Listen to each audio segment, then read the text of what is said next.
All right, so this is the last section, guys. This is a 9.6, solving right triangles.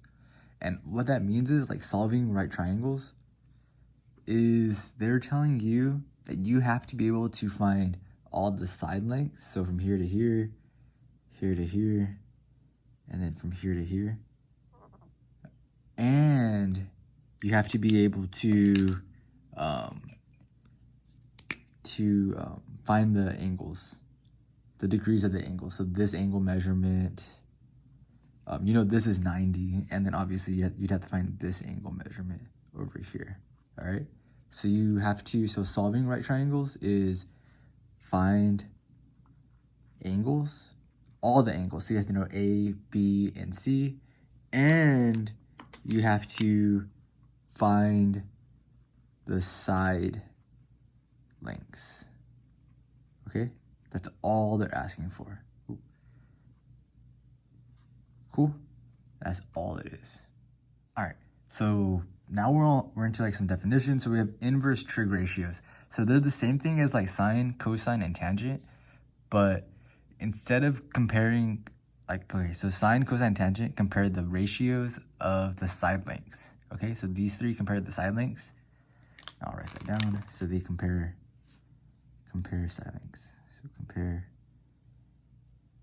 side lengths. And the inverse tangent is going to give us the degrees, so angles. So they give us angle, and this little sign represents angle. So angle, or gives us angle. So it gives us angles. Okay, and like inverse tangent, you'll never really have to write it out like this. The shorthand for it is going to be tangent. So same idea with the negative one. So tangent inverse. And then similarly over here for the sine, it's going to be sine inverse. Oh, my bad. And cosine inverse. All right. So ultimately, all of these, so inverse, tangent, inverse sine, inverse cosine, they just give us the angles. Okay, they're going to give us angle measurements, and we're going to use that to solve right triangles, like completely all the angles, because now we can, using these like an extension of our trig. All right, so first example, guys, we have to find angle A, angle B, and angle D. So we have A, B, and C, and A says they give us the tangent of A is equal to 0.75. And the way we're going to solve this is you're going to use the tangent inverse. All right, I'll use blue. So tangent inverse. So to get rid of this tangent, you're going to use tangent inverse to this whole guy right here, to the tangent of A equals tangent inverse of 0.75. Actually, I'll use black for that. So 0.75. And that's all you do. So at this point, now it's just calculator work. All right. So just a second. So you're going to go to your calculator. I use Desmos like always. So I'm going to go, instead of, you're not going to find sine inverse, cosine inverse as easily as like sine and cosine. So you have to click on function right here. And then because we're using the tangent inverse, you're going to click on tangent inverse. And then you just put in the number 0.75. So then I have to go back to the main and hit 0.75. And it tells you our answer is 36.9. All right. So tangent inverse. Oh. So ultimately the tangent inverse and tangent cancel out. So you're left with A is equal to, what did we say? We said it was 36.9 degrees. All right. And all this is, so this is just a ratio, right? So we know tangent is opposite over adjacent. So like a triangle could look very much like the 3, 4, 5 triangle. So if this is like angle A, right here, what's opposite of A? Let's say this is 3, and this would be adjacent. This is 4, right? Because 3/4 would be 0.75, right? So this is actually for a 3, 4, 5 triangle. Angle A is always going to be 36.9 degrees, all right? And then similarly for sine, so sine B, you're going to use sine inverse, cancel out, sine inverse of 0.87, and that's going to be B is equal to, the sine inverse of 0.87 is going to be about 60.5 degrees. And lastly, we have cosine of D. So to get rid of this one, you hit cosine inverse, and then cosine inverse. And actually, I'll write it out a little bit more. So we have D equals cosine inverse of 0.15. And we know that's going to be about 81.4 degrees. All right. So even though like tangent of A is equal to 0.75, the degree measurement was only 36.9 degrees. Even though this is just 0.15, the degree measurement is 81.4. All right, so keep that in mind. These numbers aren't very, very telling. You just have to kind of go through it, okay? All right, so example 2, we're solving a right triangle. And again, solving a right triangle in this like scenario is finding the angle measurements and the missing side length, all right? So what they give us in this triangle is it's a 3, 2, and we have to find this C value and the angle measurement of A and the angle measurement of B, all right? So if you can do this problem, this is pretty much the whole shebang right here. So anyways, so I'm gonna solve for this side length C. All right, so this isn't like a special triangle. You do have to kind of like go through it. So I'm gonna use the Pythagorean theorem, okay? That's all reliable, always works.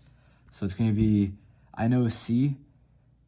All right, so I know C is gonna be equal to the square root of A squared, or I'm sorry, A squared plus B squared. So I know A squared, or this, I don't know, it doesn't really matter. So let's just go 2 squared plus 3 squared.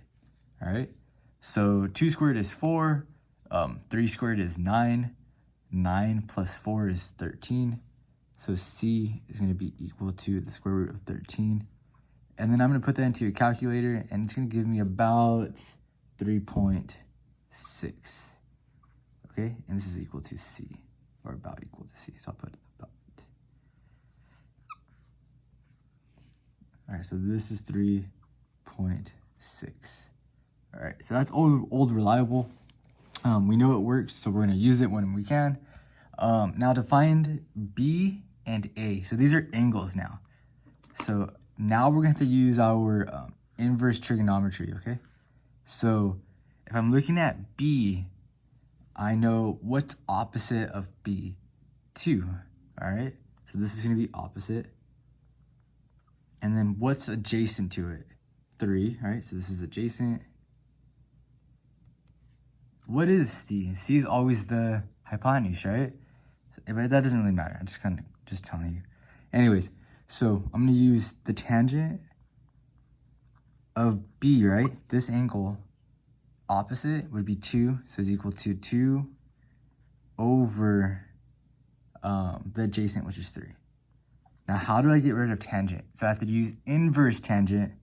So inverse tangent to both sides. So tangent inverse. So B is equal to the tangent inverse of 2/3. All right. Oh, I got to scoot over a little bit. So the tangent inverse of 2/3, and that's going to be about 33.7. Oh, I'm sorry. It's actually going to be. Actually, yeah, it is. So it's about 33.7 degrees. 33.7 degrees. Let me put squigglies. All right. And for A, so for A, you could do again, the tangent. So the tangent of A would be equal to 3 over 2. And then you can kind of do the same thing. Or you can just think about it. If this is 90, we know this is 33.7. 33.7 degrees. If I subtract 90 and 33.7 from 180, because that's the sum of a triangle. So if I do, so angle A is equal to 180 minus 90 minus 33.7. That's going to give me about, actually in this case it will, because we're using the rounded. So angle A equals 56.3 degrees. All right. So this 180 is the sum of a triangle. This 90 is that right angle, and this 33.7 is this new angle that we found. All right. So this is the last example of the year, guys. So we made it. Success. You can do this problem. You're solid. Anyways, so for this one, you have to find this side length right here. We'll call it side length, little g. We have to find side length, little h, and we have to find measurement of angle G. All right. So this is also kind of like your last practice problem. So give it a try on your own, but it is a little harder. So just, go for it. Now, as far as this goes, to find angle G, it's probably going to be best to just do this. So find angle G is, if this is 25 and this is 90, we can use the sum of the triangle, right? The sum of a triangle is 180 minus 90, which is the right angle, minus 25, which is what's given to us. And that's going to give us the angle measurement of G. So angle G is equal to 90, 65. Yeah, so it's going to be equal to 65 degrees. All right, so we can put that in there. 65 degrees. And that's your first little part. Now, to find G and H, you have to use your SOHCAHTOA now, all right? Because that's how we find side lengths. So, let's see. We don't know G and we don't know H, but we know the hypotenuse. So whatever you use, you have to use sine or cosine. We can't use tangent because tangent uses the opposite and the adjacent. So both of those are unknowns. The opposites or adjacents, no matter which angle you choose, are going to be unknown. So if I did let's say the tangent, not tangent. Again, we want to use sine or cosine, so I'll start at H because I know H is right for sure. So it's going to be, let's go tangent of 25 degrees is equal to, not tangent, I'm sorry. I don't know what I was telling you not to use tangent. So let's just use sine. So sine is opposite, which is H, right? So H is the opposite, over the hypotenuse, which is 13. Now, how do you solve for H? You just multiply by 13, right? Multiply by 13. So 13 times sine of 25 is equal to 5.5. So 5.5 equals H.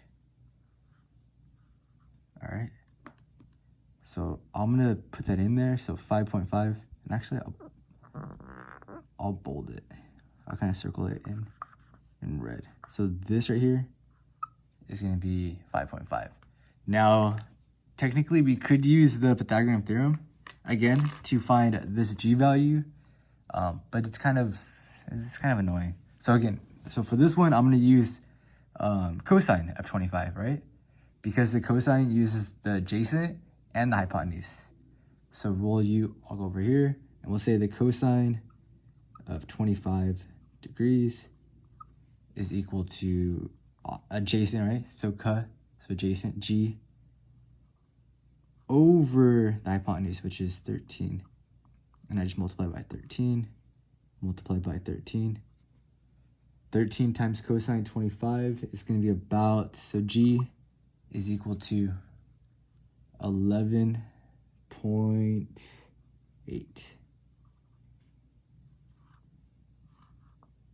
So this is G. 11.8. All right, so we did it. Success. It was real, guys. So it was real.